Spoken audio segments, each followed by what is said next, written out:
هاي ما حد رمي سر حلبان هذا أنا بقول يلا بعد حلبان مركيهم كسبات دينكم مستفيد كلها سيشر الدراب فيك برلمان كحلك كحسانتك كقاعد إسلاء دياشي وحلا وح كساف طوبي واحد عضينا بقول يلا بعد حلو دبده وقصوا دريرين هل كل كيف ما توا كريس من يدنا كوحنا waxaa kaloo jirta in xildhibaanada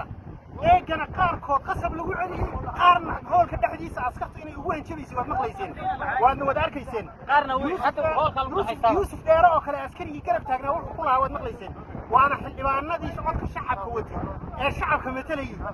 maanta waxaa ka dhacday arrin taariikhi oo taariikhda geli doonta xildhibaanadiina ahmiyadoodii way ka soo wada dhaqaaqeen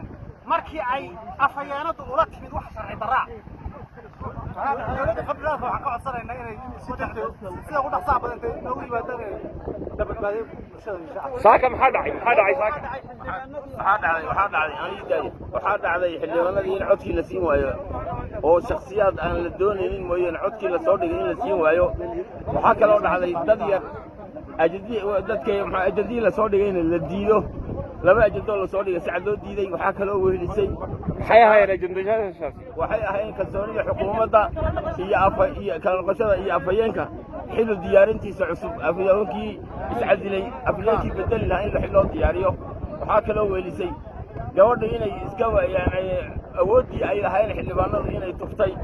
oo ay diiday inay codki u qaybiso dad yar oo shaqaalaana intay tira halka taga inay tira intaas yidhi socod ay tiraado oo codki u diido inuu sax yahay yaa diiday inuu gacan taagtay ama tiran dhibaatadaas qabsatay saas ka soo baxday dhibaatada saaka dhacday waxay ahayd jadayaashii baarlamaanku waxay codsadeen in xukuumadda kalsoonida loo qaado markay baarlamaanku codsadeen xukuumadda in kalsoonida loo qaado arrintaas baana lagu hor istaagay baarlamaanka iyo xukuumadda oo afhayeennadu la socoto afhayeen ku-xigeenadu la socoto arrintaasaanu isku afgaran weynay markaa isku dhac baa meesha ka dhacay baarlamaankii waan ka soo dareernay wax yaroo meesha lagu celiyey baa jira waxaan bulshadannada u caddaynaynaa shacabka islaamka Soomaalida Ethiopia islaamka Soomaalida inaan kala noqonnay kalsoonidii xukuumadda DDI waan kala noqonnay xukuumaddii hada dhacdo bismillahir rahmaanir rahiim أحمد أيه waxaan meesha maanta ka caddaynaynaa in sharci darra ay ka dhacday kala fadhiga baarlamaanka caadiga ah ee Soomaaliya tobnaad ajendayaashii shirka hor yaallay ajende ka mid ah oo ahaa kalsooni kala noqoshada xukuumadda uu hogaamiyo Mustafa Maxamed Cumar uu hogaaminayay inay xildhibaanada soo dhigeen si buuxda codkaana u taageereen kadib markii arrintaa dhacday waxay noqotay in arrintii ay aftuubto afhayeen ku-xigeenka gabadha afhayeen ku-xigeenka Fardowso Maxamed ay aftuubtay markaa kadib oo kaca xukuumadda waxa weeyaan xubnaha golaha xildhibaanada sharafta leh oo 110 dhan hadda waan ka soo baxnay waxaana go'aan ku gaadhnay in mataqaana go'aankanaga ahaa xukuumadda kalsoonidii waa kala noqonay marka waxaan farayaa dowladda federaalka hay'adaha mataqaana kala duwan baartiga mataqaana BB si degdeg ah mataqaana xukuumad shacabka u badbaadiso inuu soo dhiso bismillahir rahmaanir rahiim dhamaan shacabka dowladda Soomaaliya waxaan ku wargelinaynaa in afduub culus ka dhacay guriga golaha baarlamaanka kala fadhigiisii tobnaad aan caadiga ahayn maanta afduubkaasoo ka mid ahaa lixdii ajende la soo dhigay si xor ah in loogu daro ajendayaal kala noqoshada ma garanaysaa kalsoonida xukuumadda oo kale kusimaha hadda ma garanaysaa si hayaha ah taasi markay dhacday waxaa guriga gudihiisii ka dhacay in lays afduubo laysma xoogo awoodna laysu adeegsado kadib annaga oo baarlamaan dhan 120 xubnood ah waxaan kaga soo baxnay in aanan u dulqaadan karin dhibaatada ka jirta meesha kalsoonida xukuumadda saacaan kagala noqonnay hanjabaad badan iyo albaab xidhasho badan iyo macnaha boorsooyinka gabdhii lagala hadho moodaladii naloo diido dhibaatooyin culisna ilaa hadda meesha ka jiraan waxaan idiin sheegaynaa dhammaan shacabka Soomaalida waxaan u sheegaynaa ee ku nool 12 gobol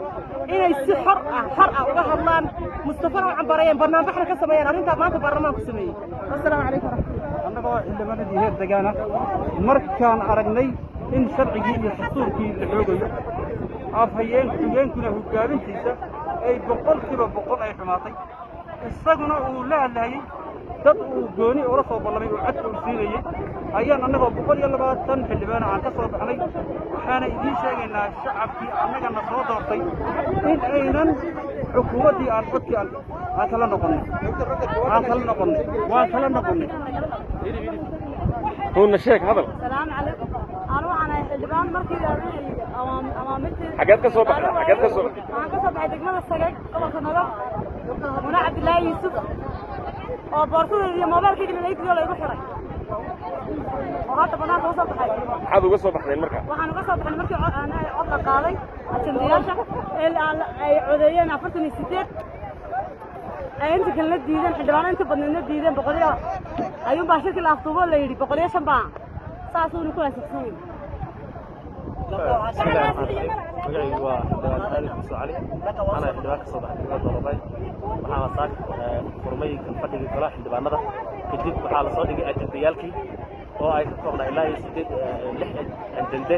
oo la soo diyaariyay xafiiska golaha xildhibaanada la soo diyaariyay laba ajando cusub golaha xildhibaanada guriga ku soo daray labada lagu soo daray in cod loo qaado waa la diiday labada lagu soo daray waxa weeyaan waxaa ka mid ahaa in afayeenkii hore ee dowladda deegaanka Soomaalida ما تقاناي بوسكيس اللي بوحيو قلها وياش أفايا ياشو قدر كلامنا وحوها حلوانا ذا كدرين إن حكومة اللي قالنا نقطة كرسوني ذا أما بقى كرسوني إلى فيرينتا حكومة ذا قلها حلوانا ذا كقبان أما شعب منه كقبان أي هاد اللي نقدر أجدو لا بعد قدر دبعتها كي ما تي إن لا الله قادنا والد دي السعد بان اللودي لي حاصل هري أجنديال كل إحدى هاي كلا ذاتك إن لا أصحي قعدت كتاجي وحيان تردو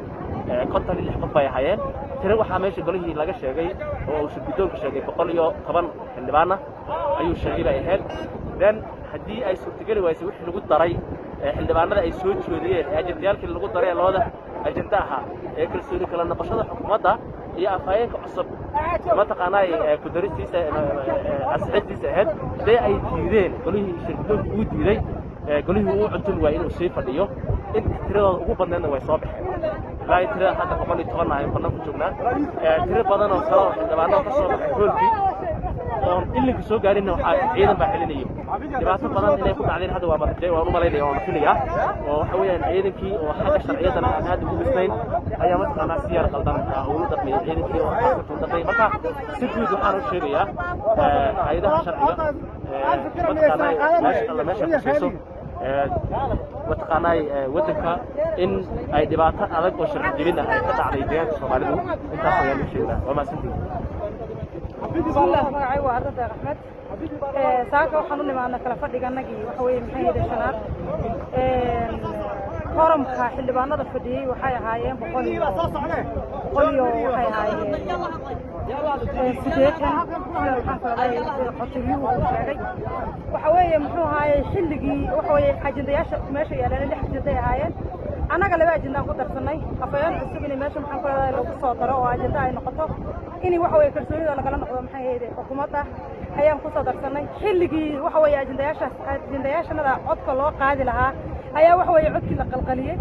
كدي مركي عدك لقاضي أي تبع ترى لحظة قطني لحظة نوط أيام وحوي أنسحية إني وحوي أجندياش الأنسحية عمني كلوي ديدين عدك لسوي يرينا وحوها بقولي طوال اللي إني عدك محفر هذا وحيان نظام مفتوح وعبور السوق فربنا ماشي محفر كثير دنك عيدك وحوي قبل حاجة الكرسي كلا قال هذا حاجة الباب كلا عليه حالات بدنا ماشي كذا عليه سيدون بس هاتي أنا وأنا ماشي فتنا إنه شغلنا إنه حكومة الكرسي كلا نقني سيدا سانو نقول نقني وحالنا هاي وحوي محفر هذا أنا شيء شعب كنا كشرف كلا أنا شيء إنه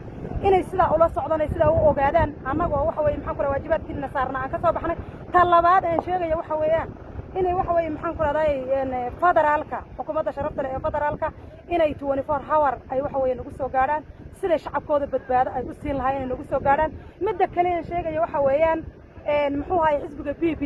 anagu xisbiga PP baan ahay xisbiga dowladda shacabka Soomaaliya Itoobiya ahay waan soo wareegnay magacaan cusub ee PP dan qaadanay ilaa iyo nafuris xisbiga PP baan la taaganahay oo waxaway ahaanayna balse laakiin xaaladda maanta taagan ee golaha baarlamaanka ee deegaanka ee shacabka ka taagan xukuumadda federaalku inay na soo farageliso 24 hourna ay nagu soo farageliso ayaan waxa weeye maxaan ku rabaaq u gaarsiinay بسم الله الرحمن الرحيم magacaygu waa xildhibaan Axmed Cabdi